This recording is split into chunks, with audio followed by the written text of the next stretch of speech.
My name is Lorraine of D32 Business Network, and I'm super excited to be talking today with Laura McRae, Everything Podcasts. Laura, how are you? Good, thank you. How are you doing? I am better now for talking to you. I love this. I love this topic. And we've been talking a few minutes before we start on what we're going to talk about. But yeah, I'm really excited about this topic, Laura. Now, today we're going to talk about the steps to get started with a podcast, and then what do we do with it afterwards. But before we get into all that, Laura, how did you end up here? So I started my business originally as a virtual assistant, and I had a client who had a podcast that was old, and she didn't know whether to carry on with that podcast or start a whole new podcast because her branding had changed a bit. And I had no idea how to support her with that. So I did a course in podcast management, and I realized I loved everything about podcast management. And so I ditched all my other services as a virtual assistant and just focused on podcast management. Which is absolutely phenomenal, right? Because when I think about it, it's like this is podcasts have been around for a while, and now YouTube podcasting, video podcasting is just it. You I guess I'm trying to say you think it's a fad, and then you realize no, it's not. It's just getting bigger and bigger and bigger and bigger and bigger. What do you think? Is that your experience? Is how many people are getting into podcasting? Yeah, it's one of them things. I think it's going to end up like social media, and people say, "Oh, there's too many podcasts out there. How can I stand out?" And you're like, "Well, I bet you're on social media, and there's a lot more people on social media than there is on a podcast. So you might as well start podcasting too." Yeah. So look, I just love it, and I love the fact that you can go where you want to. I love the fact that you know all this media, podcasting, interviews, videos. It used to be just for the people who had all the money to um bring on experts and production suites and studios and all the advertising. But now that's available to us. It's available to everyone. We can get out there and create our own shows. I think it's very, very exciting. That's it. So When I speak to people, they say, "Oh, have you got a studio? Where can I get a studio?" So, well, you don't need to book in a studio. You can do it from home. And as long as you've got a setup where there's not echo and there's no noise around, and then you've got the AI tools that can help you with the sound quality, you don't need to be in a studio anymore. that's right. You just got it. I do have to say, yours looks fantastic. Your background there. Well, this isn't a studio. This is my office, come spare room, come Yeah, laundry. I've got laundry everywhere. It looks good, but you can't see the other yeah. side. Which is the beauty, right? It's fantastic. So Laura, this is the D32 Business Podcast, right? We are here to give business owners tips on podcasting. How do we get started? What do we do? What are the steps? And then what do we do with it? So first of all, we had a conversation before we came on here around, what do we need to know? What do business owners need to know? And I think you included a lot or some considerations that we just might not be thinking about before we go and get the tech. So before we talk about the tech and the setup, Laura, share with us, what do we need to know? Where do we get started? What questions do we need to ask? So first of all, everyone asks about tech, but I'm not going to talk about that just yet because the most important thing to think about before you start your podcast. I know it's a boring thing and everyone tries to skip this, but it's so important who your ideal listener is. It's really important to know who exactly they are and where your podcast will fit into their day, because knowing all of this will help you shape your podcast. Because like, for example, I have a lot of people ask me, how long should a podcast episode be?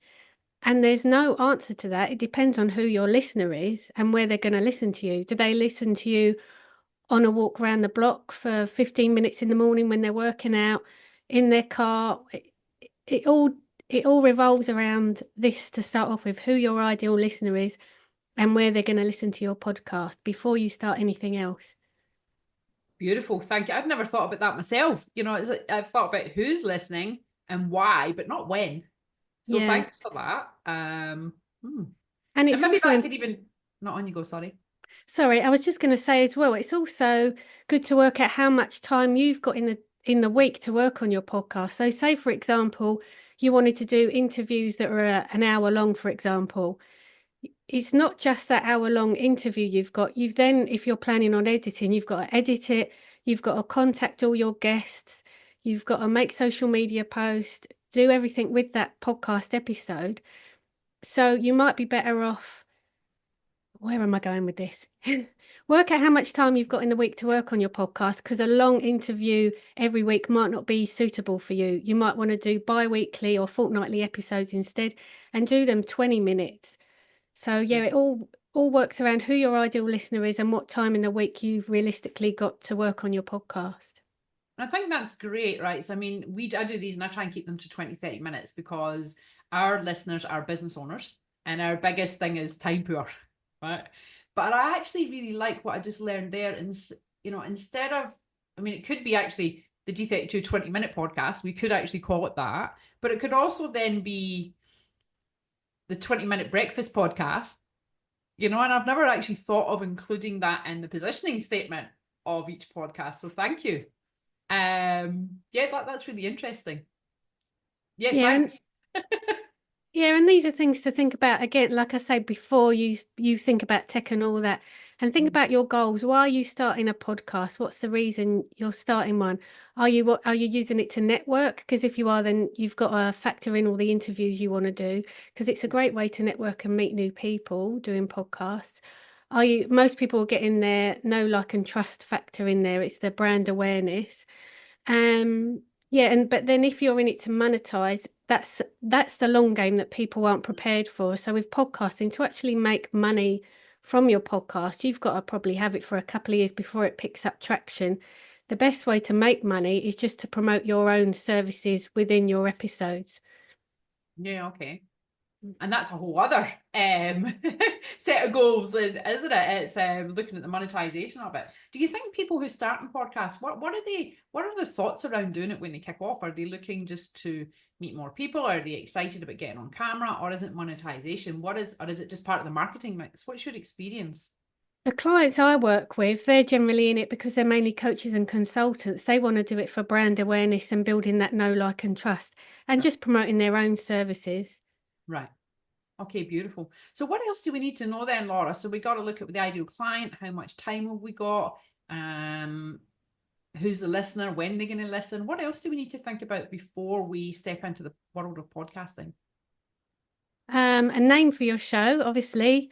So a lot of people have come up with these weird and wonderful names for their show, but you need to be realistic and think if that person's going to find you with the name, because some people go weird and wonderful. But think about someone like Amy Porterfield, Online Marketing Made Easy. You know what that podcast is about by the title. So make it clear. Don't be too fancy and clever. Just be clear what your podcast is about. Because when someone searches you, they won't find you because you've used some fancy words in there, or words that people can't spell. So for example, with my podcast, I wouldn't put the word entrepreneur in there because I don't even know how to spell it myself. Yeah, I guess it's every time, isn't it? Mm. Yeah. So I think that's so it's just such an important point. Like the fancy names that we've brought up for everything there, and even what you've just said there, I'm like, is we've just rebranded ours to say the D32 Small Business Podcast. Right? It is what it is on the tin. Otherwise, we just get way too fancy. And then I was just thinking on the back of you, we've probably called our magazine The Business Profit. And there's a word play on the spelling of profit. But it's probably just too fancy. Why is it not just the D32 Small Business Magazine? So thank you. There's another takeaway I'm taking from this podcast to get back to basics. That's it. Be as basic as possible. Be obvious. Yeah, no, thanks for that. Right, okay, so the name, and make it clear, make sure it says what's on the tin.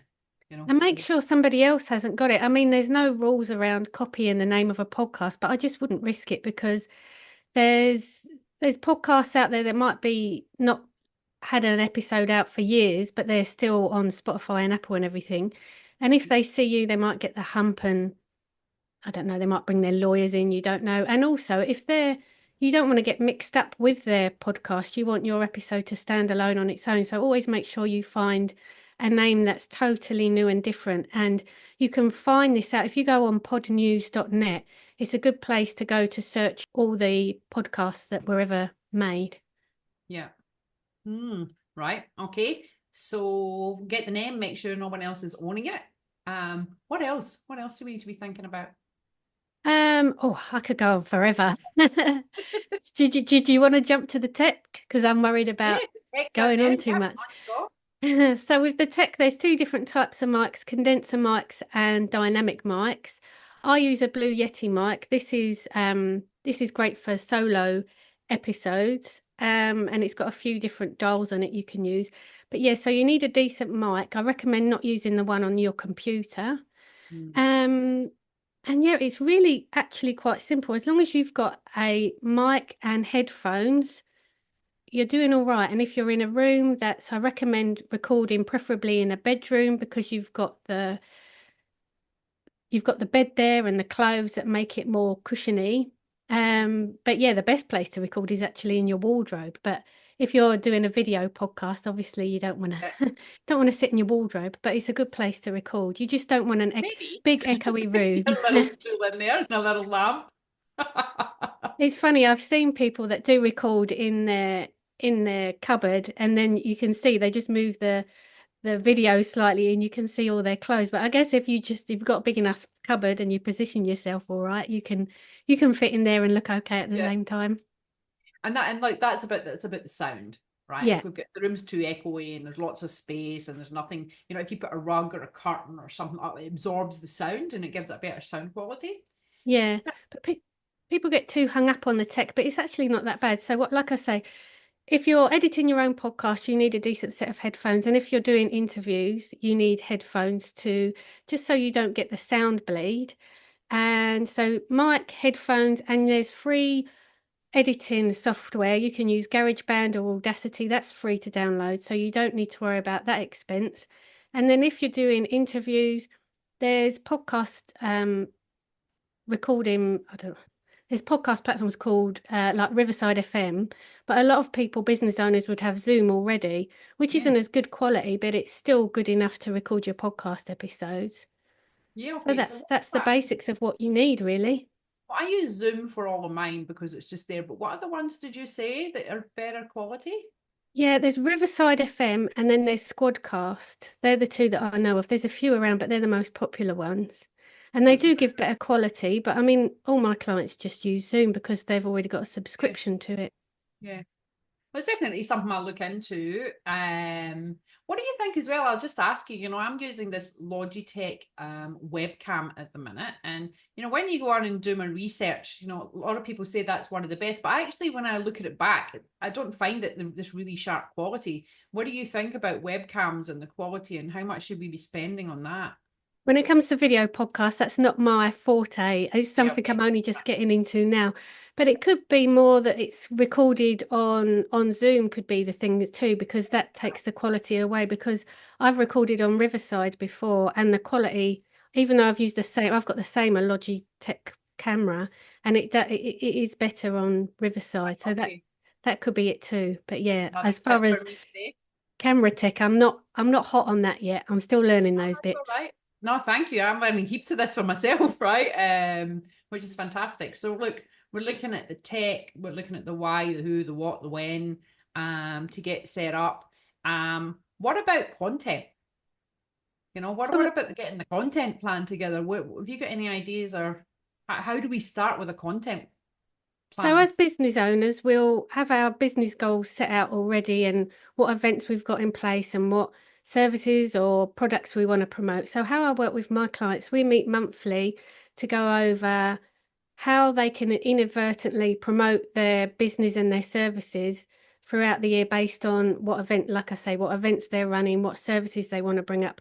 So, we make sure that, so for example, someone's got an event coming up, we talk about the events that she's done before and what to expect at an event. And then you can say, oh, by the way, I've got this event coming up. So making sure it's in there. And also you can find out whatever questions that your current clients might have, base it around there. Just any questions or that people might have, make a note of them. And these could be the basis around your podcast episodes. Yeah, okay, beautiful. And this is obviously what you help people do. Yeah. You work with people to do this from from beginning to end, right? You help them with the content plan, the why, the what, the questioning, the tech setup, you help everybody with this whole thing, right? Yeah. What a beautiful niche. Uh, it's absolutely fantastic. I haven't mentioned the hosting platform. So this is the thing I set up for Okay. clients as well. So you've got all your information for your podcast, like the information for the podcast, all the episodes, it stays in one place and then it gets connected to all the platforms like Apple and Spotify. And so that's where you need to put all your information. Right. And so that's another thing I set up and that you'll need to set up to start your podcast. And what one do you use? Which platform do you use? I like Buzzsprout because I find the analytics are really good on there. It's got a lot of features. It's really user Oh, friendly. beautiful. Mm. Right. Okay. So we need to look, because you obviously need to look at this as a business activity, which needs measuring and what's working and what's not and what's hot. Right. Okay. So hosting platform as well. And then also, Laura, I mean, what do we do with it? And I was talking to you before we came on, now that we've got hundreds of hours, right? And we're pushing them all out to these platforms, but then they just sit there. What do we do? What do we do with them to get them out? And this is the thing I feel so it makes me feel sad when I see people do these brilliant podcasts and then they do nothing else with them. So if you've got a video podcast, turn them into audio podcasts and then use the transcripts for them. And using the transcripts and ChatGPT these days, you can create social media posts, newsletters, blog posts. You can create so many things. And obviously, ChatGPT, you'll need to tweak what it says because the Yeah. wording's sometimes a bit iffy, but it gives you the bones of what to do. And I just think it's amazing. And people just don't use it as much as they could. And it's the same as we were talking about earlier, content is not a fad. Content is still king, right? People are just hungry for information, particularly people in business, right? Because we want to be successful and we need to know, wear all the hats and all the stuff. Right. So what advice then would you give someone who is, you know, thinking about doing a podcast, but they're just sitting thinking about doing a podcast? What would you say to them? What advice would you give somebody? Well, my advice is just to go do it because there's never a perfect moment. Like for me, I'm not a confident speaker. I go to Toastmasters. I'm trying my hardest to be a confident speaker. And I was putting off starting a podcast because of this. But Good you'll for you. never, I but think you you're a never get confident speaker. Good for you. no, but you never get that confidence until you actually go out and do it and practice. And I actually did an interview with Sally Prosser. She's a voice coach, and she said something interesting. She said she never takes on clients that go to her to get their voice perfect before they start a podcast. She says, no, go start a podcast first and then come to me because I don't want you putting off your podcast any longer. So Yeah. you just got to go for it. And then you can always tweak and change it. Like I've had clients that have totally changed their audience and the name of their show, but they've started and they've learnt from starting and yeah, they just move forward. So just go for it. Beautiful. Thank you very much. And just one last thing, so you're working with people, right? That what it must light you up to see somebody come in and actually just get that microphone, the headphones on for the first time and just get to it. What's the best things that you see, you know? Oh, it's amazing because even like I've worked with TV um, TV presenters and radio hosts, and even they're really nervous to start their podcast. So everyone gets nervous. And it's just so lovely to see. And it's the stories you hear afterwards. Like I got on a call with a client the other day and she said, I was walking along the beach and someone just stopped me and says, oh, I'm listening to you right now. Your podcast always puts me in a good mood.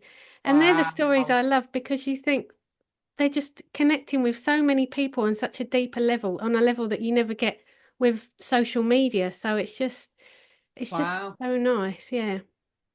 And that's what lights you up, right? Keeps you going. Yeah. Yeah. When I hear how well they're doing and how happy they are with their podcast and the clients they've made, the connections they made through their podcast, they're the stories I love. Yeah. Thank you very much. I think this has been short, it's Thank been you. snappy. I've got some real great takeaways for me. So thank you very much. If I'm learning, then so is everybody else. We're all we can all take something away from this. And I just encourage everybody, small business owners, just get out there. Don't be the world's best kept secret. You know, get your and in D32 Business That's Network, we it. can be doing these podcasts and then sharing it on the members platform. You know, just get it out, get it out. That's for you too, Laura. Yeah. Right, Laura, thank you very much. So Laura McRae, podcast support services, support and management services. Laura, I can put your links to everything in the below. So we'll put a little summary of this. We'll put how to contact Laura, how to get started in this. But Laura, thank you very much. This has been Perfect. Thanks. amazing. Thank you. And I'll give you a link too that helps you work out who your ideal listener is, so you can get cracking on that. So you've got no excuses. Right. Thank you. You send that to me as well. I I just want will. to have a real good look at that. So yeah, thank you very much. Love what you do, and I'll speak to you soon. Perfect. Thanks. Bye. Bye. Bye.